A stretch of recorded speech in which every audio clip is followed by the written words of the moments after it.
ऐसी सास किसी को ना मिले। मेरी शादी को 2 साल हो गए हैं, मगर इन 2 सालों में कभी भी मैंने सुख की सांस नहीं ली। इसकी जिम्मेदार मेरी सास है। जब से शादी हुई है तब से मेरी ज़िंदगी बर्बाद की हुई है। मुझे घर का कोई काम करने ही नहीं देती। जब भी कोई काम करने लगूं तो एक ही जवाब मिलता है, तुम्हें बेटी बनाकर लाए हैं, नौकरानी नहीं। जाओ कमरे में जाकर आराम करो।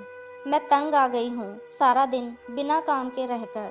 अब कल की ही बात ले लो, गर्मी के दिन हैं। मैंने सोचा कि पेड़ के नीचे बैठूं, थोड़ा आराम करूं, लेकिन मेरी सासू माँ ने तो मेरे कमरे में ही एसी लगवा दिया कि बाहर बैठोगी तो रंग काला ना पड़ जाए। तुम पापा की परी हो, हमारी भी नाजुक सी गुड़िया हो। क्या करूं, इतना दिल करता है कि घर के कामकाज करूं, सारे काम करना भूल गई हूँ। मायके जाऊं तो माँ से डांट पड़ती है कि ससुराल में हाथ बटाया करो। अब कल ही मैंने सासू माँ से कहा कि मुझे किचन में काम करने दे, तो मुझे पार्लर भेज दिया। कहने लगी कि अपना लुक संवार लो, घर के कामकाज के लिए तुम्हारी नंदे है ना। अब तीनों टाइम खाना कमरे में ही मिल जाता है और चाय भी।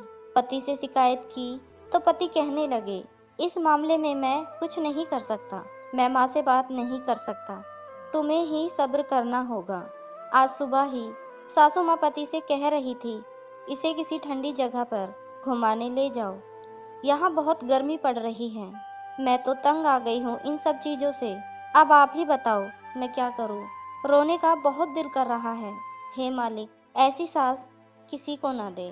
दोस्तों, मैं आशा करती हूँ कि ये सास बहू की छोटी सी कहानी आपको पसंद आई होगी। कहानी पसंद आई हो तो लाइक, शेयर और सब्सक्राइब कीजिए।